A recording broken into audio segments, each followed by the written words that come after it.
بسم اللہ الرحمن الرحیم۔ روزانہ یہ تسبیح پڑھو، یہ تسبیح پہاڑ کو چیر دے، زمین کو ہلا دے اور جو اللہ سے تمام گناہ بخشوا دے اور قضا نمازیں ساری معاف کروا دے۔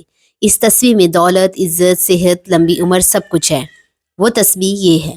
محترم ناظرین، کیا آپ ایسی تسبیح جانتے ہیں جو صرف زباں سے ادا کرنے سے زمین کو ہلا دے، آسمانوں کے دروازے کھول دے، سیلاب کو روک دے، پہاڑوں کو چیر ڈالے اور انسان کے تمام گناہوں کو معاف کروا دے؟ اور اس تسبیح میں دولت، عزت، صحت، لمبی عمر سب کچھ ہے۔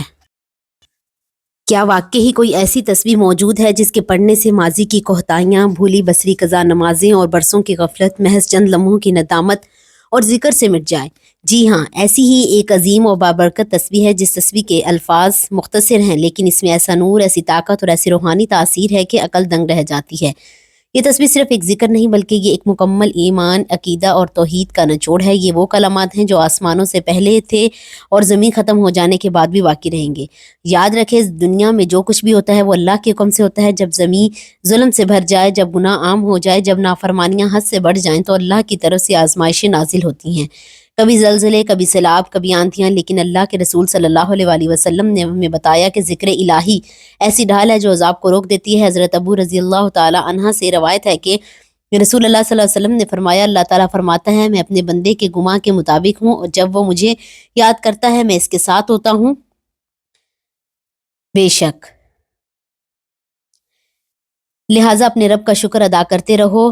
مولا کی سب سے زیادہ حمد کرنے والے تھے۔ تو ناظرین، ہمارا آج کا وظیفہ ایک ایسی تسبیح کا وظیفہ ہے جو کہ بہت ہی بابرکت اور طاقتور تسبیح ہے۔ حضرت علی کرم اللہ وجہ الکریم روایت کرتے ہیں کہ رسول اللہ صلی اللہ علیہ وسلم نے فرمایا، اے علی سنو، اگر گناہ گار بھی یہ تسبیح پڑھ لے اللہ معاف کر دیتا ہے۔ یہ تسبیح پہاڑ چیر دے، زمین ہلا دے، تمام گناہ بخشا دے۔ یہ تسبیح تمام قضا نمازیں معاف کروا دے۔ یہ وہی تسبیح ہے جو نبیوں کو ملی، جو اللہ کے تمام گناہ بخشوا دے اور جنت تک لے جانے والی وہ تسبیح یہ ہے، لا الہ الا اللہ الحی القیوم۔ تو ناظرین، وقت کی نزاکت کو مد نظر رکھتے ہوئے چلتے ہیں تسبیح کی جانب اور آپ کو بتاتے ہیں کہ آپ نے یہ تسبیح کب، کہاں، کیسے اور کس وقت پر کس ترتیب سے پڑھنی ہے۔ تو ناظرین، اس تسبیح کو پڑھنے کے لیے کوئی بھی وقت خاص نہیں، آپ کو جب جہاں جیسے وقت مل جائے آپ اس تسبیح کا عمل کر سکتے ہیں۔ آپ کسی نماز کے بعد پڑھنا چاہیں تو بھی نماز کے بعد پڑھ سکتے ہیں، اگر آپ نماز کے بعد نہیں پڑھ سکتے تو آپ چلتے پھرتے بھی اس عمل کو کر سکتے ہیں۔ پڑھنے کے لیے آپ نے جائز خواہشات کو ذہن میں رکھتے ہوئے سب سے پہلے حضرت محمد صلی اللہ علیہ وآلہ وسلم کی ذات اقدس پر درود پاک کا نذرانہ پیش کرنا ہے۔ ثواب کے طور پر ایک مرتبہ میرے ساتھ بھی درود پاک پڑھ لیں۔ اللہم صلی علی محمد وعلی آل محمد کما صلیت علی ابراہیم وعلی آل ابراہیم انک حمید مجید۔ اللہم بارک علی محمد وعلی آل محمد کما بارکت علی ابراہیم وعلی آل ابراہیم انک حمید مجید۔ درود پاک پڑھنے کے بعد آپ نے لا الہ الا اللہ الحی القیوم کی پڑھنی ہے۔ ایک تسبیح آپ ہاتھوں کی انگلیوں پر بھی گن کر پڑھ سکتے ہیں اور اگر آپ کے پاس تسبیح موجود ہے تو اس پر بھی پڑھ سکتے ہیں۔ یہ تسبیح آپ دن میں کسی بھی وقت پڑھ سکتے ہیں، جب جہاں آپ کو جیسے وقت مل جائے آپ پڑھ لیں۔ وقت کی کوئی قید نہیں اور نہ ہی دن کی اور نہ ہی جگہ کی کوئی پابندی ہے۔ یہ وہ تسبیح ہے جس کے بارے میں حضور صلی اللہ علیہ وآلہ وسلم کا فرمان ہے کہ اگر کوئی گناہ گار بھی یہ تسبیح پڑھ لے تو اللہ تعالیٰ اس کے گناہ معاف فرما دیتے ہیں۔ یہ وہ تسبیح ہے جو پہاڑ کو بھی چیر دیتی ہے، زمین کو ہلا دیتی ہے، تمام گناہ بخشانے والی ہے۔ یہ تسبیح پڑھنے والا جنت میں جائے گا اور یہ وہ تسبیح ہے جو نبیوں کو ملی۔ اس تسبیح کی بہت زیادہ فضیلت ہے، اس لیے آپ نے اس تسبیح کو پڑھنا ہے اور اس کے بعد آپ نے ایک تسبیح تیسرا کلمہ سبحان اللہ والحمد للہ ولا الہ الا اللہ واللہ اکبر ولا حول ولا قوۃ الا باللہ العلی العظیم کی پڑھنی ہے اور آخر میں پھر آپ نے درود پاک پڑھنا ہے۔ درود پاک پڑھنے کے بعد آپ نے ہاتھ اٹھا کر اللہ کی بارگاہ میں اپنے گناہوں کے لیے بخشش مانگنی ہے۔ اس تسبیح کی برکت سے آپ کے تمام گناہ معاف ہو جائیں گے انشاءاللہ۔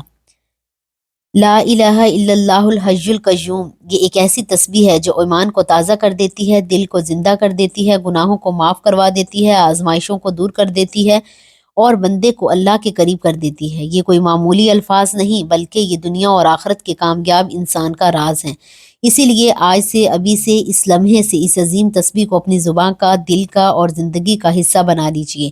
اگر آپ چاہتے ہیں کہ آپ کی زندگی بدل جائے، دل سکون پا جائے، رزق میں کشادگی ہو، آزمائشیں دور ہوں، تو لا الہ الا اللہ الحی القیوم کو اپنی روح کا حصہ بنا لیں۔ اے اللہ رب العزت، اے ساری کائنات کے شہنشاہ، اے ساری مخلوق کے پالنے والے، اے زندگی موت کا فیصلہ کرنے والے، اے انسانوں اور زمینوں کے رب، پہاڑوں اور سمندروں کے مالک، اے انسانوں اور جنات کے معبود، اے عرش اعظم کے مالک، اے فرشتوں کے معبود، اے عزت اور ذلت کے مالک، اے بیماروں کو شفا دینے والے، اے بادشاہوں کے بادشاہ، اے اللہ ہم تیرے گناہ گار بندے ہیں، تیرے خطا کار بندے ہیں، ہمارے گناہوں کو معاف فرما، ہماری خطاؤں کو معاف فرما۔ اے اللہ ہم اپنے اگلے پچھلے کبیرہ صغیرہ سبھی گناہوں، خطاؤں اور نافرمانیوں کی معافی مانگتے ہیں۔ اللہ رب العزت ہم اپنے گناہوں سے توبہ کرتے ہیں، ہماری توبہ قبول فرما۔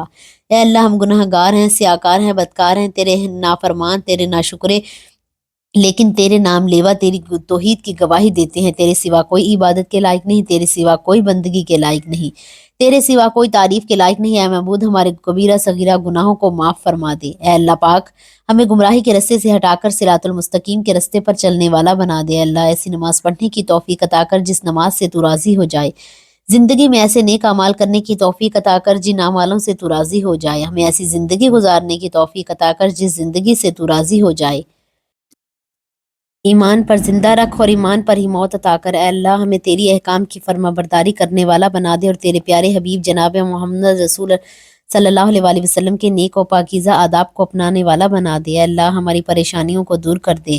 اے اللہ جو بیمار ہیں انہیں شفائے کاملہ عطا فرما۔ اے اللہ جو بے اولاد ہیں انہیں اپنے خزانوں میں سے نیک اور صالح اولاد عطا فرما۔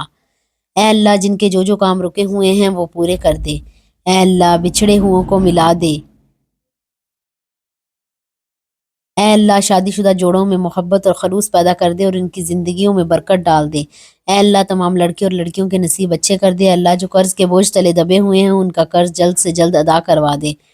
اے اللہ رب العزت شیطان سے ہماری حفاظت فرما۔ اے اللہ رزق حلال کمانے کی توفیق عطا فرما۔ آخر میں میری دعا ہے کہ اللہ تعالیٰ میرا سنانا اور آپ کا سننا اپنی پاک بارگاہ الہی میں قبول و منظور فرما، جو مانگا مقدر فرما، جو نہیں مانگ سکے بن مانگے عطا فرما۔ اے اللہ تعالیٰ نیکی کی بات کو سننے، سمجھنے، اس پر عمل کرنے کی طاقت اور توفیق عطا فرما، آمین یا رب العالمین۔ ناظرین آپ سے گزارش ہے کہ اللہ تعالیٰ کے 99 ناموں میں سے کوئی ایک نام لکھ کر کمنٹس میں ضرور شیئر کریں۔ اللہ تعالیٰ ہم سب کا حامی و ناصر ہو، آمین، جزاک اللہ۔